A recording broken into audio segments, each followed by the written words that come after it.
Welcome to Mr. Nightmare. Tonight we look at a case defined by its anonymous cruelty, a crime where the killer gave himself a name but left no face. We start not with the mystery, but with the immediate violence. Tonight we put you in the exact moment the killer struck. It was September 27, 1969, a Saturday afternoon. The sun was out and the air was calm at Lake Berryessa. Brian Hartnell, a 20-year-old student, was relaxing on a blanket with his girlfriend Cecilia Ann Shepard. They thought they were alone in a quiet cove.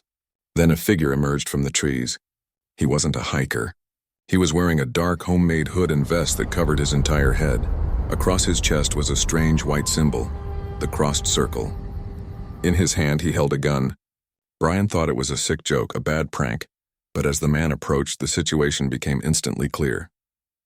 It was real. The attacker ordered them to lie down. He had plastic clothesline ready. He tied Cecilia first, hands behind her back, ankles bound. Then he tied Brian. They obeyed, frozen by fear, hoping he would just rob them. But the man didn't ask for money. He pulled out a large knife, a blade about a foot long. He began stabbing Brian 6 times. Then he turned the knife on Cecilia 10 times. She screamed. Brian heard every sound, but they were both helpless, tied to the ground. There was no hesitation from the attacker, just quiet, methodical, brutal work. Then he simply stopped. He turned and walked back into the trees. He left them bleeding, struggling for life. Before disappearing, he did one final shocking thing. He used a black pen to write on Brian's car door. He listed the dates of his previous attacks, then drew his chilling crossed circle symbol. The man had a costume, a symbol, and a fixed method. He was not a random killer. He was the Zodiac, and he was just beginning his game. The attack on Brian Hartnell and Cecilia Shepard at Lake Berryessa was a moment of shocking, personal terror, but to truly understand the Zodiac, we have to pull back from the bloodshed and look at the world he was operating in. We have to go back to California in the late 1960s. This was not the grim, guarded world we live in now. This was a time of immense cultural confidence, a period often romanticized as the summer of love. The late 60s in California was a time when the rules felt like they were bending, if not breaking entirely. There was a widespread cultural belief in inherent goodness, especially among the young generation who frequented places like the remote shores of Lake Berryessa. Trust was the default setting. People hitchhiked. Young couples drove to isolated areas, often called lovers' lanes, without a second thought about safety. The idea of a methodical, anonymous serial killer targeting people simply for the thrill of the game was something straight out of fiction, not daily reality. This lack of caution, this ingrained belief in public safety, was the single greatest vulnerability that the Zodiac exploited. It provided him with an endless supply of victims who literally did not know they were targets until it was too late. The geography of the early attacks also highlights this innocence. The murders began in 1968. On a remote, unlit stretch of road near Lake Herman, Betty Lou Jensen and David Faraday were 2 high school sweethearts on their first date. They had driven out to an area known for privacy. The next attack came 6 months later in Vallejo, at a remote golf course parking lot, another secluded area perfect for intimacy and equally perfect for isolation. These were not drug deals gone wrong or gang retributions. These were attacks on the young, the trusting, and the isolated. The locations were chosen not for strategic reasons related to the police, but for the killer's tactical advantage, maximum privacy and minimal chance of witnesses. The killer understood that in this atmosphere of innocence, isolation was simply perceived as freedom. The profile of the victims further exposes this psychological contrast. Unlike the powerful, entrenched figure of Jimmy Hoffa, a man who understood organized violence, the Zodiac's targets were students, secretaries, and young taxi drivers. They were unarmed, focused on their futures or their relationships, and entirely unprepared for a violent confrontation. They represented the easiest, most accessible targets for a killer focused on proving intellectual superiority, rather than battling organized power. The Zodiac wasn't fighting the system. He was mocking society's soft underbelly. In those years, law enforcement itself was fragmented. The crime spree crossed multiple jurisdictions: Vallejo Police Department, Napa County Sheriff's Office, the San Francisco Police Department, and even the Solano County Sheriff's Office. In the late 1960s, there was no centralized database for serial crimes. Police departments were trained to solve individual crimes based on personal motive, passion, money, revenge, not to connect random attacks across county lines under the banner of a single, anonymous signature.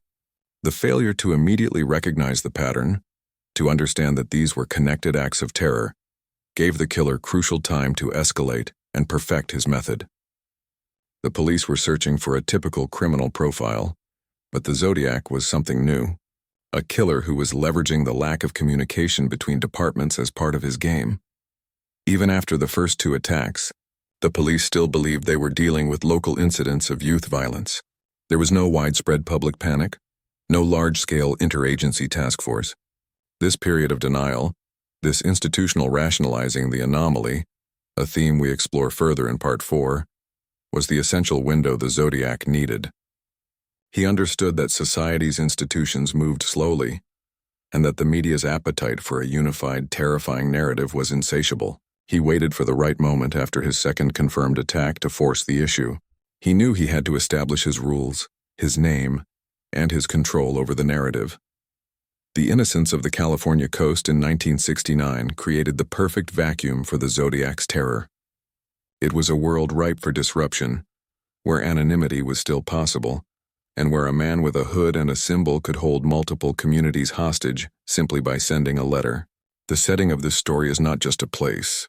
It's a necessary condition for the entire game to unfold. The attacks in the secluded areas of Vallejo and Lake Herman were brutal. Isolated acts of violence, easily dismissed by an uncoordinated police force as local matters.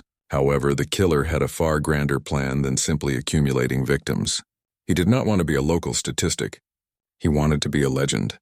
And to achieve legendary status, he needed to control the narrative, forcing the world to acknowledge not just his crimes, but his identity. His chosen weapon for this escalation was not the knife or the gun, but the Postal Service on August 1, 1969, exactly 1 month after the Vallejo attack, and long before the Berryessa attack we witnessed in Part 1. 3 separate letters arrived at the offices of 3 major California newspapers: the Vallejo Times-Herald, the San Francisco Examiner, and the San Francisco Chronicle. These were not typical ransom notes or confessions. They were a carefully engineered act of psychological terrorism, designed to shatter the institutional inertia and ignite public hysteria. Each letter was almost identical, meticulously crafted to confirm 3 essential facts that only the true killer would know, thereby establishing his absolute credibility. The type of ammunition used, the specific caliber of the weapon, and the particular clothing worn by one of the victims. This detail was the Omen, the undeniable proof that the author was not a crank or a copycat, but the genuine article, the man who had stood in the darkness. But the letters were not simply confessions. They were demands. The author insisted that the papers publish the letters on the front page, or he would cruise around all weekend killing lonely people in the night. The media, terrified of being responsible for further bloodshed, complied. The Zodiac had successfully seized control of the front page, bypassing both the police and the FBI to speak directly to the public.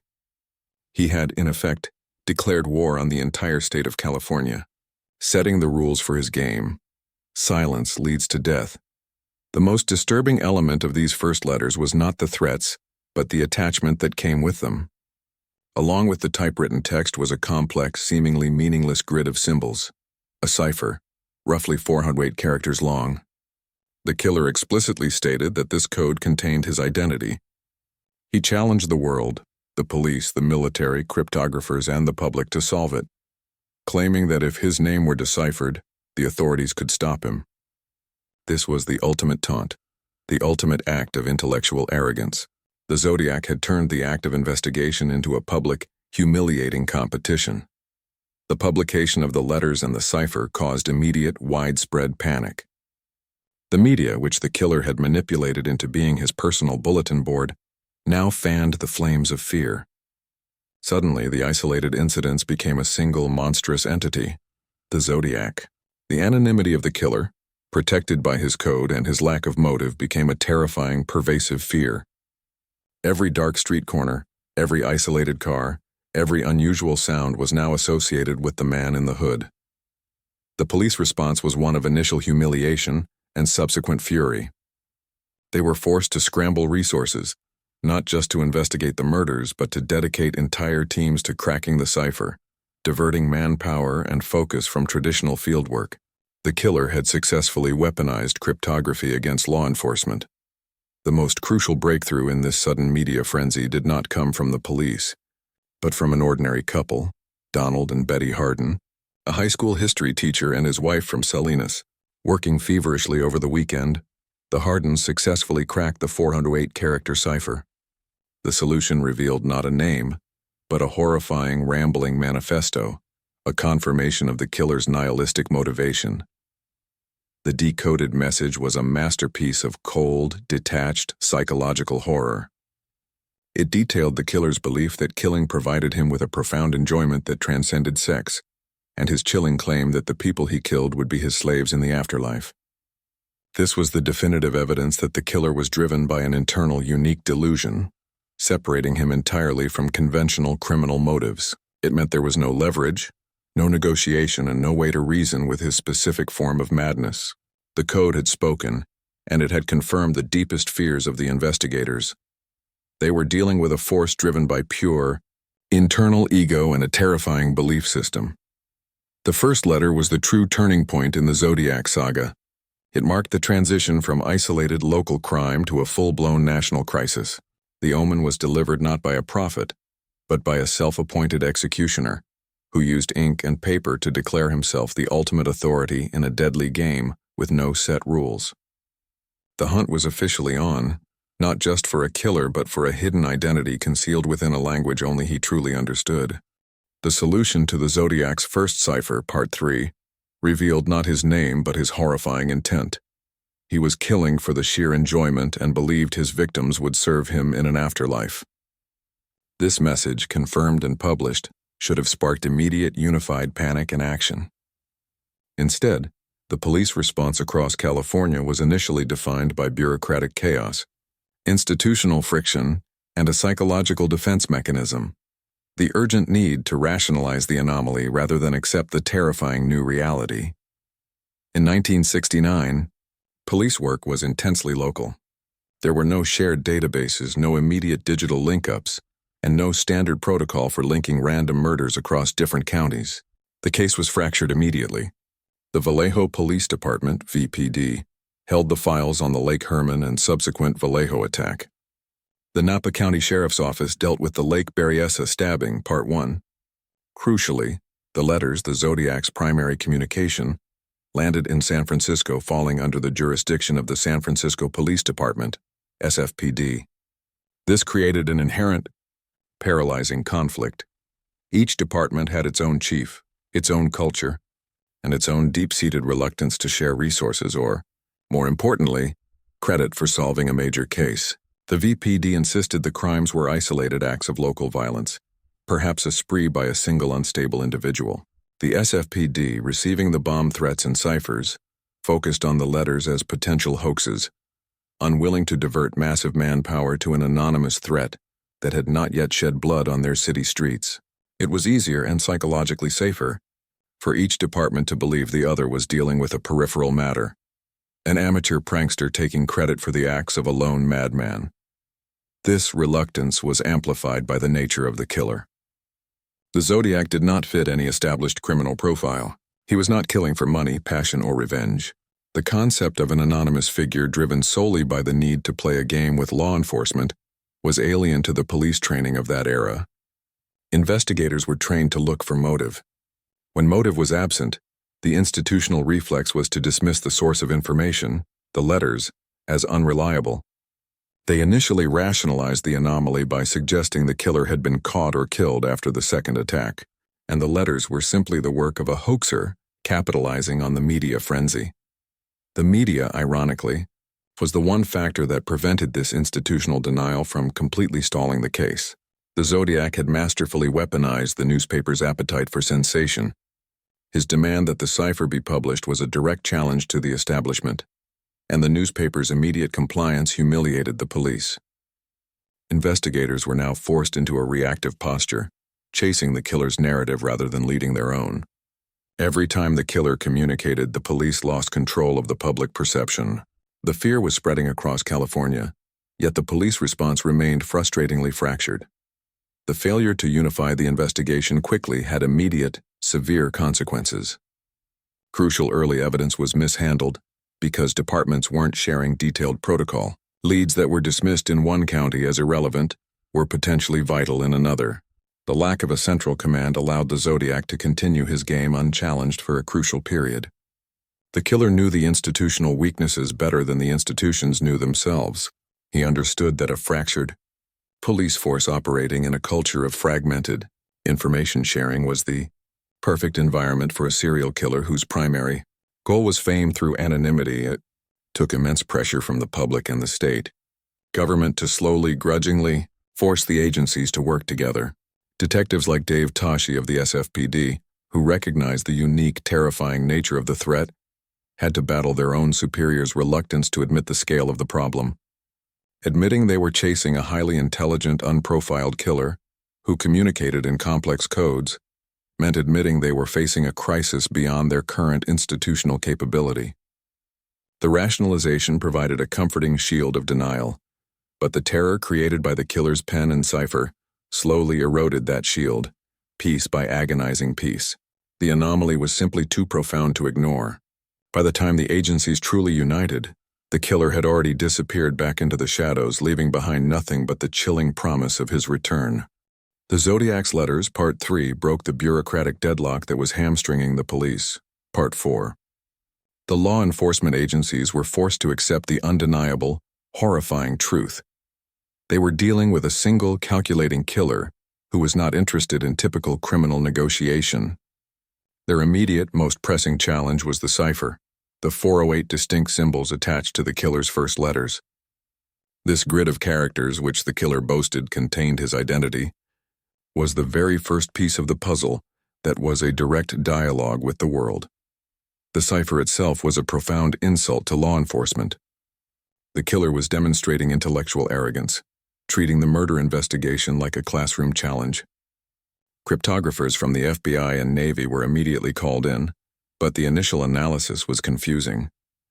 The code wasn't a standard military or espionage encryption. It was a simple substitution cipher, but the Zodiac had complicated it by using unique non-alphabet symbols, crossed circles, Greek letters, and astrological signs. The pattern was deliberately inconsistent and messy, designed to frustrate rather than simply conceal. Solving it required intense, focused effort, not just advanced technological decoding. The pressure to solve the cipher was enormous. The media, which the Zodiac had masterfully turned into his personal public address system, continuously ran the image of the code on the front page. The killer had successfully drawn the public into his game. If the police could not solve the code, it validated the killer's claim of superiority. It fueled the public panic and magnified the killer's status from a local murderer to a terrifying, untouchable genius. The breakthrough did not come from the sophisticated government labs, but from an ordinary, determined couple, Donald and Betty Hardin, a high school history teacher and his wife living in Salinas, California. While the experts debated methods, the Hardins worked on the code over the weekend, utilizing common substitution techniques and pure, focused tenacity. They recognized that the killer hadn't used a complex mathematical key. He had simply replaced each letter with a corresponding unique symbol. By finding common letter frequencies and patterns in the code, they slowly pieced the message together. The successful decryption, which the Hardins completed and handed over to the police, confirmed the investigators' worst fears. The decoded message was not the killer's name as he had boasted. Instead, it was a rambling, boastful, and utterly terrifying manifesto. The content of this first decoded strange dialogue was crucial, defining the nature of the threat. The message was narcissistic and chillingly simple.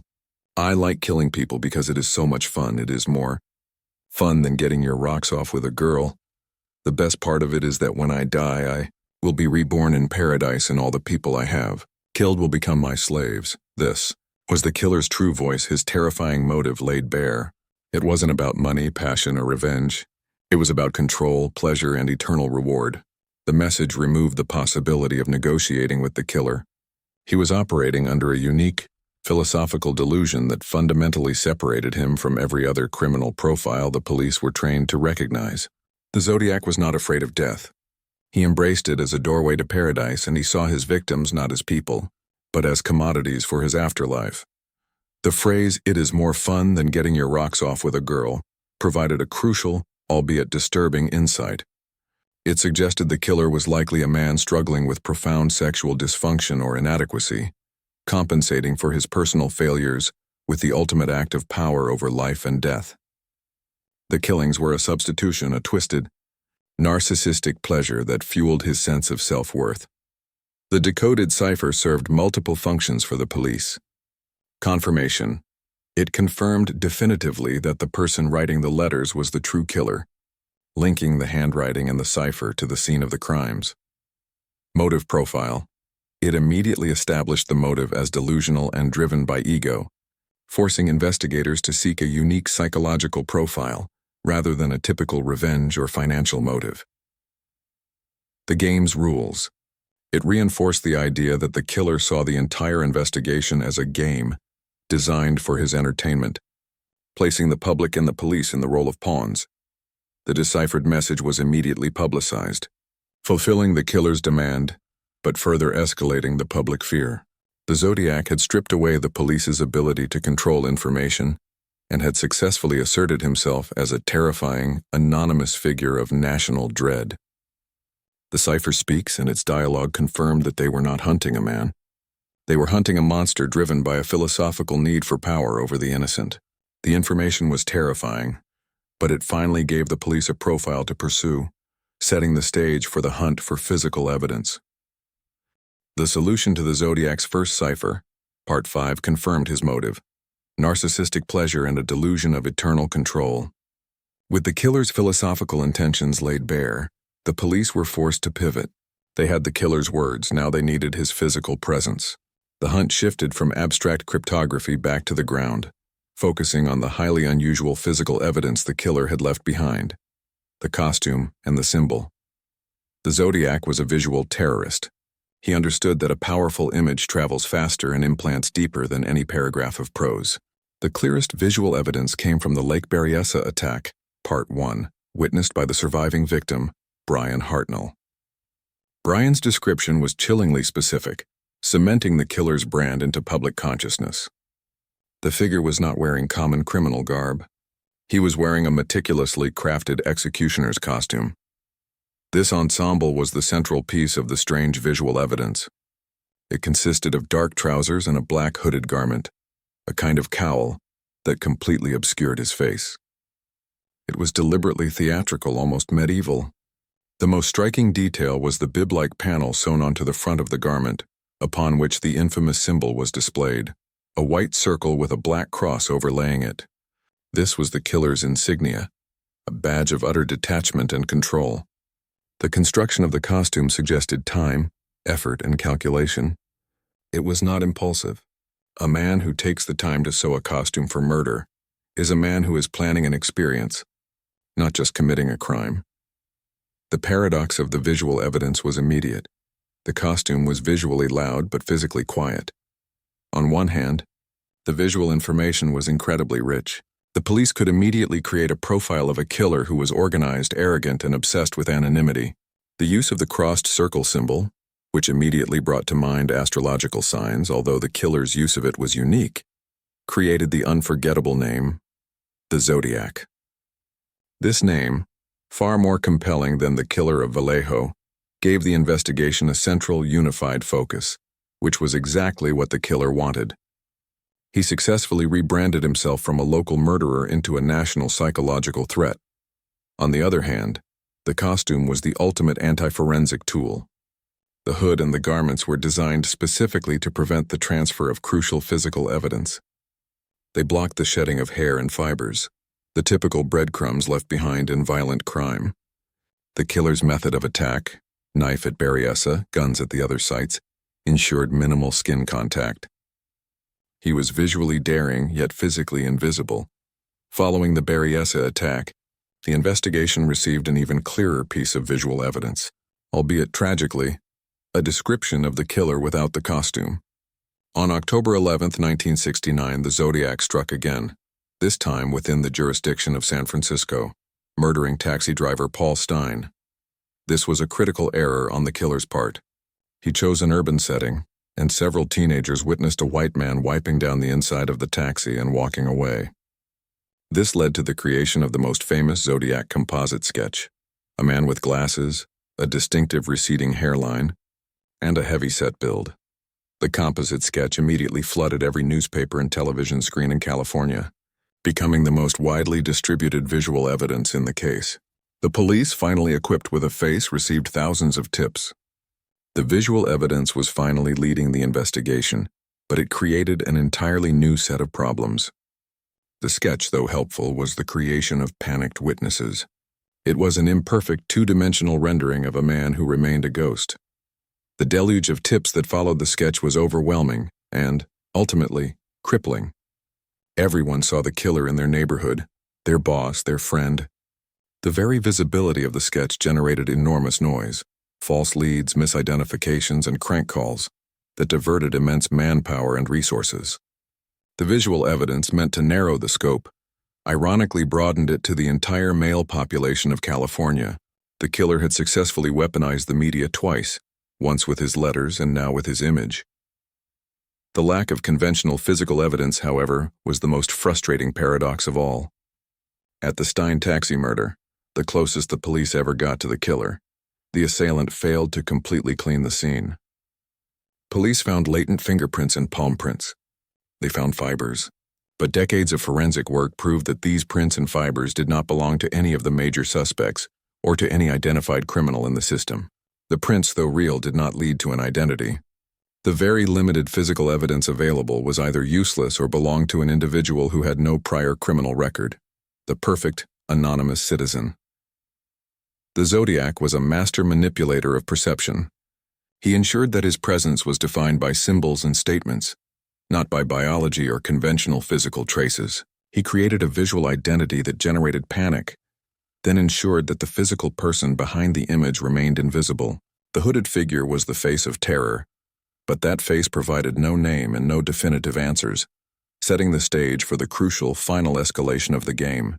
The composite sketch and the flood of eyewitness accounts following the murder of taxi driver Paul Stine in San Francisco, Part 6, placed the Zodiac under extreme localized pressure. He knew his visual identity, however imperfectly rendered, was now public knowledge. For a killer whose primary motivation was the control of information and the humiliation of law enforcement, this pressure demanded not retreat, but a terrifying escalation. The Zodiac was not about to let the police think they were gaining ground. His response came in two forms: a direct threat of mass casualty and a new, more arrogant cryptographic challenge.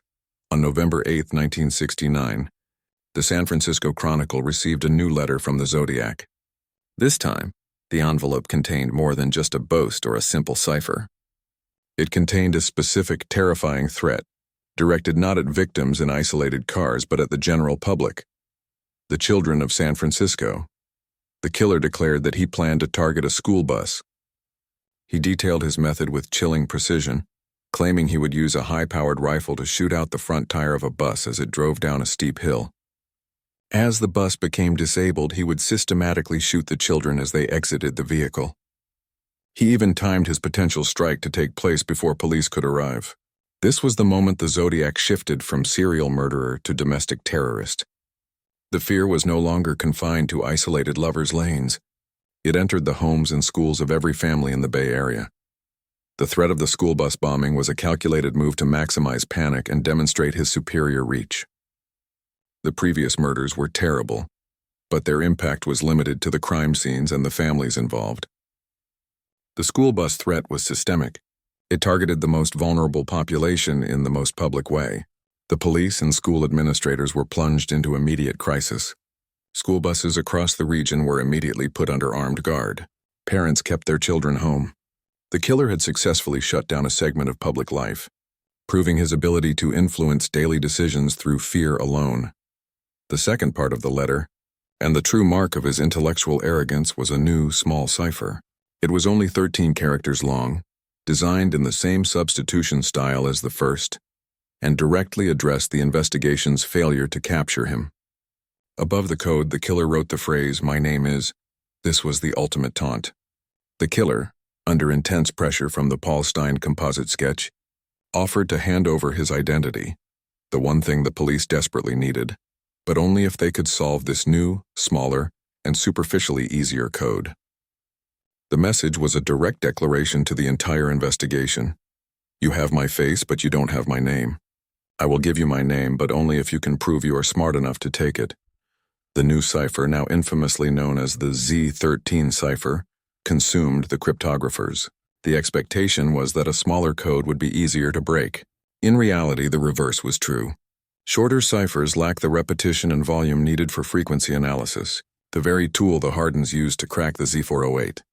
This shorter code allowed the killer to employ more complex keys or misdirection tactics. It became an immediate wall of silence. The simplicity of the taunt masked the complexity of the puzzle. The killer was not just challenging the police, he was mocking their methodology. The content of the letter following the "My name is" cipher continued the aggressive psychological warfare. He began keeping a running tally of his victims, listing 7 as his current count. This arbitrary number created a chilling uncertainty about how many victims he had truly claimed, introducing the idea that there were many more unsolved cases that the police had failed to connect. This tactic destabilized the investigation, forcing them to look back at years of cold cases, wasting precious time and resources on crimes that may or may not have been connected to the Zodiac. The turning point was complete. The Zodiac had moved from an anonymous, solitary killer to a communicative, high-profile domestic terrorist. He was not just responding to the police, he was dictating the terms of the interaction. He had successfully shifted the public focus away from his near capture at the Stine murder, and onto his intellectual superiority and his terrifying future plans. The game was no longer confined to the remote shorelines and late-night roads. It was happening on the front page, in the police chief's office, and in every elementary school parking lot in Northern California. The investigation was now entirely reactive, perpetually chasing the next letter, the next threat, the next unsolvable code. The killer was the author. The police were merely the terrified readership. The Zodiac's threat to bomb a school bus, Part 7, was the moment the crisis went from a regional investigation to a systemic social breakdown. It transformed the police's burden from solving a series of murders to preventing mass terror. This was the core of the crisis. Law enforcement was hunting an unseen anonymous man who possessed the psychological power to paralyze public life. The immediate reaction in Northern California was panic. School buses were placed under armed guard, children were kept home, and public spaces felt unsafe. This widespread fear provided the perfect breeding ground for the Zodiac's most effective weapon: noise. The investigation, already fractured by bureaucratic turf wars, Part 4, was now buried under a mountain of useless, distracting information. The Zodiac had essentially outsourced the hunt to the public, which meant every man who vaguely resembled the composite sketch, Part 6, the man with the glasses and the receding hairline, became a source of suspicion. People were reporting their neighbors, their co-workers, and even their family members based on minor, circumstantial resemblances. This created a profound paranoia epidemic. The police departments, Vallejo, Napa, and the SFPD, were forced to vet tens of thousands of tips, interviews, and potential sightings. Every single tip had to be checked, every name cleared. This immense workload was the true crisis, consuming manpower and financial resources that should have been dedicated to core forensic analysis. The flow of tips was compounded by an overwhelming number of hoaxes and false confessions. Once the Zodiac's method of communication was public knowledge, dozens of unstable individuals, thrill seekers, and attention seekers began sending their own letters, attempting to claim credit for the murders or inserting themselves into the narrative. The police could never definitively dismiss a letter. Every piece of mail referencing the Zodiac had to be treated as a potentially genuine communication, containing the next crucial clue or the next major threat. This constant validation process wasted months, sometimes years of detective work. The Zodiac had cleverly exploited society's desire for notoriety, allowing the public itself to flood the investigation with useless data. The detectives working the case, particularly Dave Tashi and Bill Armstrong of the SFPD, were placed under unimaginable psychological pressure. They were working 70 and 80-hour weeks, sleeping on office couches, constantly battling their superiors' demands for a quick arrest. The crisis was personal. The killer was not just mocking the institution, he was mocking them.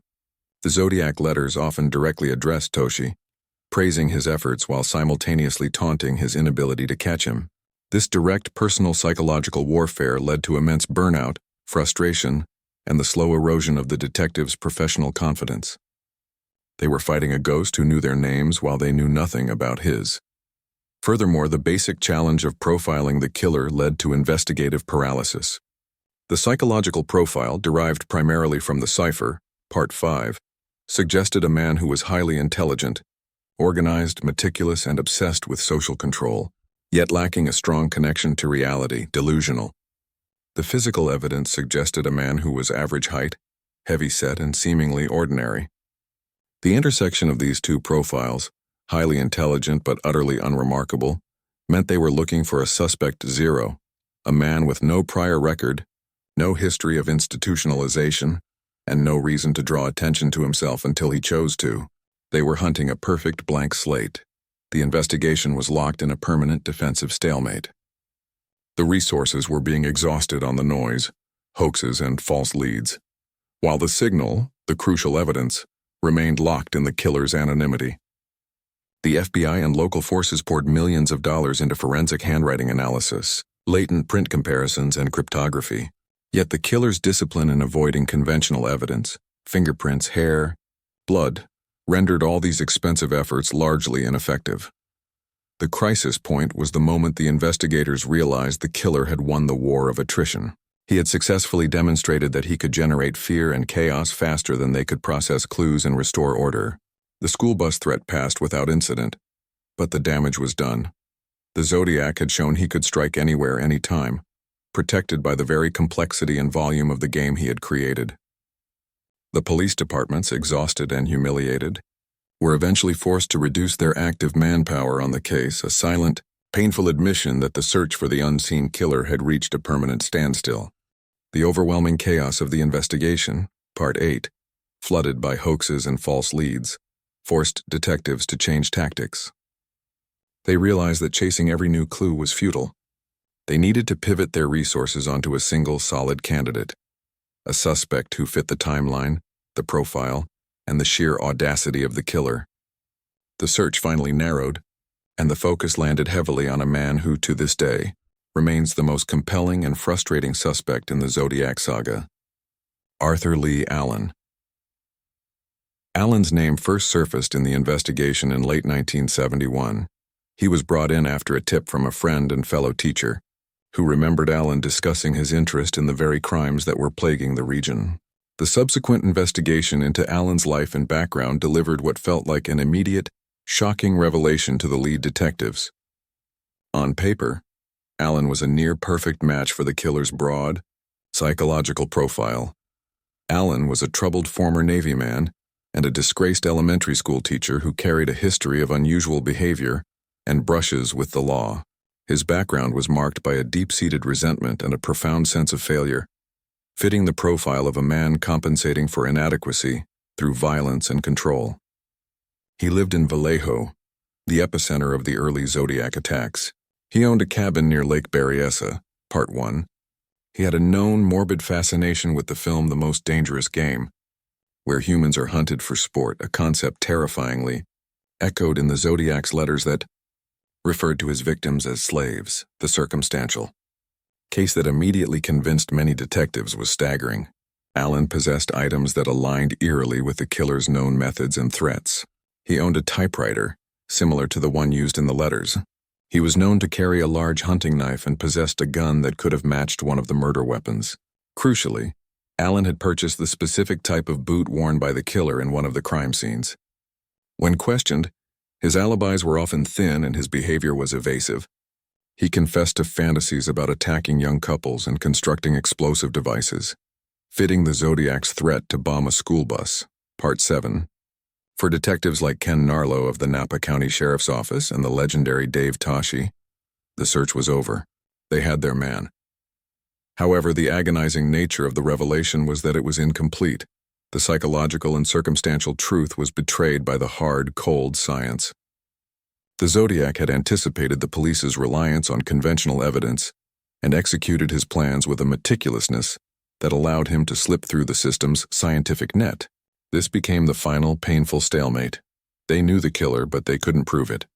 The initial link that failed was the handwriting analysis. Several key documents were submitted to compare Allen's writing against the Zodiac's known letters. The results were inconclusive, and ultimately, several high-profile analysts concluded that Allen was not the author. This was the first and perhaps most devastating blow. For the FBI and the SFPD, the failure of the handwriting analysis effectively dead-ended the case in the early 1970s. Despite the detective's personal conviction, the other scientific walls were equally insurmountable.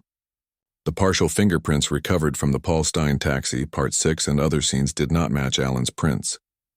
The fiber and hair evidence were also inconclusive. The meticulous care the killer took to conceal himself under the hood and wipe down the surfaces ensured that Allen's personal biology, his unique signature, was never left at the scene. He was visually daring but physically invisible. Decades later, when the case was reopened with advancements in DNA technology, hope surged that Allen's body, which had been preserved after his death in 1992, would finally provide the final proof. Unfortunately, the DNA taken from the envelopes and stamps the Zodiac used was either too degraded, too mixed with unknown DNA from handling, or most frustratingly, did not definitively match Arthur Leigh, Allen. The scientific proof required for a modern conviction simply wasn't there. The crisis of revelation was the realization that the Zodiac had won the game not just by avoiding capture, but by predicting the limitations of the future justice system. He was a killer who understood the rules of forensic evidence before forensic evidence became the standard. The police had successfully identified their prime suspect based on psychology and circumstance, but the killer had provided himself with a permanent scientific shield. The psychological burden on detectives like Toshi was immense. They chased Allen for decades, convinced of his guilt, their careers and personal lives often consumed by the pursuit. The tragic verdict was that the investigation had successfully peeled back the layers of anonymity. Part 8 discovered the name behind the costume, yet remained permanently powerless to act on that knowledge. The greatest revelation of the Zodiac case was that the truth, when unsupported by science, can be legally irrelevant, leaving the prime suspect free to live out his days, dying of natural causes before justice could ever truly be served. The intense focus on Arthur Leigh Allen, Part 9, though leading to a scientific and legal dead end, was not lost on the Zodiac. The killer, who had shown an uncanny ability to monitor and manipulate the media coverage, Part 7, would have known the police were closing in. He had achieved his goals: fame, mockery of authority, and the terrorization of a community. The single greatest risk remaining was capture. Therefore, the Zodiac's most decisive survival action was a final, calculated retreat into absolute silence. The Zodiac's formal communications began to fade after 1969. While police received dozens of hoax letters throughout the 1970s, the official count of authentic communications dwindled. The last definitive communication widely accepted by investigators came around January 1974. This final written statement was crucial because it signaled not only the end of the game but the killer's smug satisfaction with the outcome. The last word from the killer was less boastful and more definitive. It carried a tone of finality, confirming that he was aware of the immense police activity surrounding his case but remained untouched. This communication, like its predecessors, emphasized his control over the timeline. It was a clear statement that the game would end not when the police solved the cipher, but when the killer himself decided the game was no longer entertaining or the risk was too high. He had set the rules, and he had chosen the final move: to disappear without providing the one piece of evidence needed for a conviction. The cessation of the letters was a direct confirmation of his victory. The killer understood that the longer he remained silent, the more effective his anonymity became. The leads dried up. The composite sketch faded from the front pages. Without a fresh crime or a new cipher, the investigation was forced to subsist on old data, which had already failed to link the killer to Allen or anyone else. The killer's ultimate strategy was a long-term psychological warfare tactic: the indefinite wait. The ensuing lack of activity forced the police into their own difficult survival action. The painful institutional decision to formally suspend the active investigation. This was not a surrender, but a strategic retreat forced by legal necessity. The police could not sustain the intense manpower and financial resources required for a full-scale murder hunt against a ghost. The suspension meant that the case remained open. It was never solved. But the daily grind of chasing leads and vetting tips came to a halt. The files were relegated to cold storage, awaiting a technology or a tip that would break the impasse. The primary legal reason for this suspension was the failure of forensic science to overcome the killer's meticulous planning. The agonizing reality was that the Zodiac's initial crimes predated the widespread use of sophisticated DNA technology. The genetic material left on the stamps and envelopes was either degraded or contaminated. Part 9. His consistent use of gloves and the immediate cleanup, e.g. the cab scene, ensured that the available fingerprints and fibers were useless. The killer's foresight was the perfect defense. Attorney, he had created an evidence landscape that was immune to the forensic tools of the future. The survival action of the various police agencies involved was to maintain the core, files, the letters, the ciphers, the few physical prints, and to ensure that the lead detectives remained emotionally invested in the case, ready to jump back in should a genuine lead emerge. The psychological toll of this suspension was immense on men like Dave Toschi, who carried the burden of the Zodiac's unsolved challenge for the rest of their careers. They had to publicly acknowledge institutional defeat, while privately maintaining their conviction that the case was still solvable. The last word of the Zodiac was thus a promise fulfilled. He promised a game with no end, and by disappearing without providing the final piece of evidence, he ensured that the game would continue indefinitely in the minds of the police and the public. The lack of an arrest, the scientific stalemate, and the formal suspension of the case cemented the Zodiac's status as a symbol of the ultimate, enduring anonymity in American crime history. The formal suspension of the active Zodiac investigation, Part 10, was not the end of the story. It was merely the point at which the crime moved from the police files to the permanent landscape of American popular culture. The killer had won the immediate battle against law enforcement, but the ultimate legacy was the subtle, corrosive way he forever altered society and police work. The game endures because the killer's anonymity ensures the fear never truly dies. The first and most immediate legacy was the end of innocence in California. The Zodiac murders shattered the cultural idealism of the late 1960s. The trusting environment of the Summer of Love, Part 2, was replaced by pervasive suspicion. Young couples stopped driving to secluded lovers' lanes. Parents stopped letting their children walk home alone. The message sent by the Zodiac was chillingly effective. Safety is an illusion, and the greatest threat often wears a disguise and holds no motive you can understand. The fear was internalized, becoming a permanent psychological scar on the baby boomer generation. The Zodiac taught the public that terror could emerge from total anonymity, and that local police were powerless to stop it. Paradoxically, the failure of the Zodiac investigation became a powerful institutional legacy that benefited law enforcement in the long run. The confusion and lack of cooperation among the various police departments, Part 4, were so catastrophic that the case became a defining case study in how not to handle a serial killer. The failures forced police agencies to fundamentally restructure.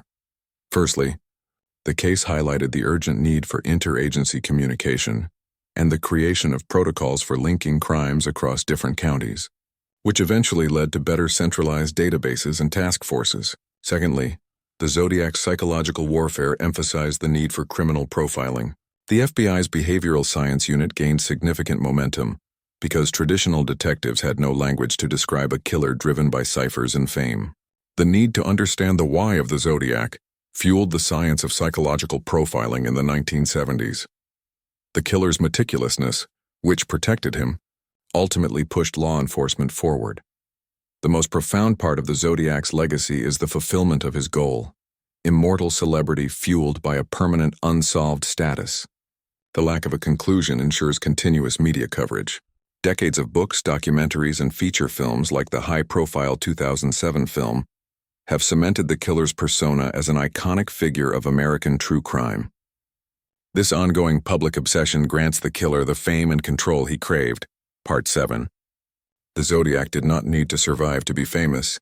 His absence became his most enduring feature. The public debate about the identity, the ciphers, and the possibility of other victims keeps the investigation alive in the digital sphere. Years after the original detectives retired, this leads to the final terrifying aspect of the legacy: the enduring void.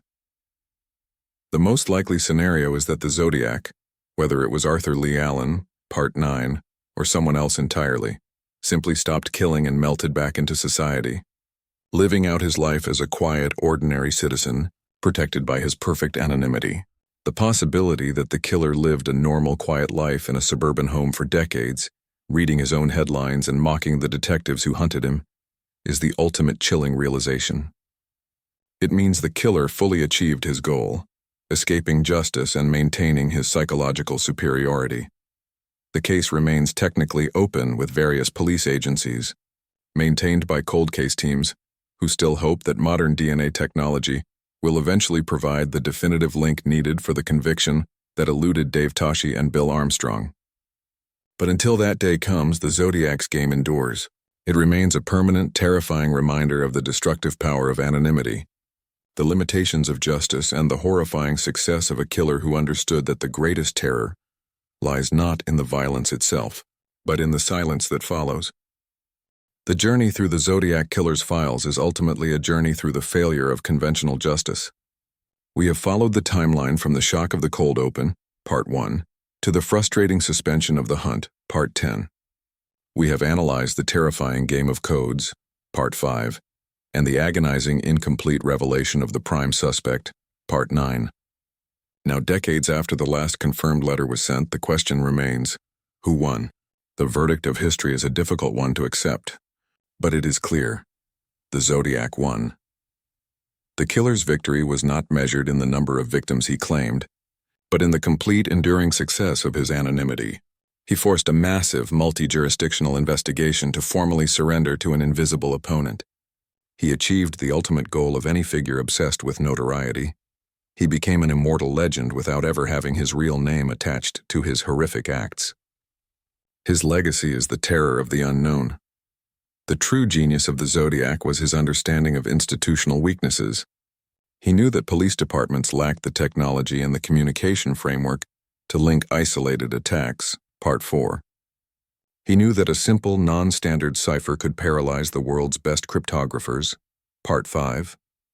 Most importantly, he understood the value of meticulous forensic planning. By consistently using gloves, choosing specific weapons, and communicating via mail that provided only ambiguous DNA, he built an unassailable legal defense long before he committed his final act. His meticulousness ensured that even if a suspect were identified based on circumstance, the scientific proof required for conviction would be forever lacking. The verdict stands as a devastating critique of the American legal principle that states, "It is better to let a guilty man go free than to convict an innocent one." The police had Arthur Leigh Allen, Part 9. They had the strong circumstantial case, but the Zodiac had the evidence, or rather, the lack of crucial physical evidence, to protect him. He forced the system to uphold its own standards while simultaneously mocking its ultimate inability to enforce justice against him. The killer's final, powerful move was not the school bus threat, Part 7. It was the decision to stop, Part 10. By choosing when to end the game, the Zodiac ensured he maintained total, absolute control over his narrative. He ended the killing spree before the investigative pressure could corner him, demonstrating that his intelligence and caution were superior to his bloodlust. He survived the heat and melted back into the background, becoming the unseen, Part 8, protected by the quiet anonymity of suburbia. The story of the Zodiac is ultimately a story about control. He controlled the media by forcing them to print his letters. He controlled the police by forcing them to follow his riddles. And he continues to control the conversation today because the mystery remains alive.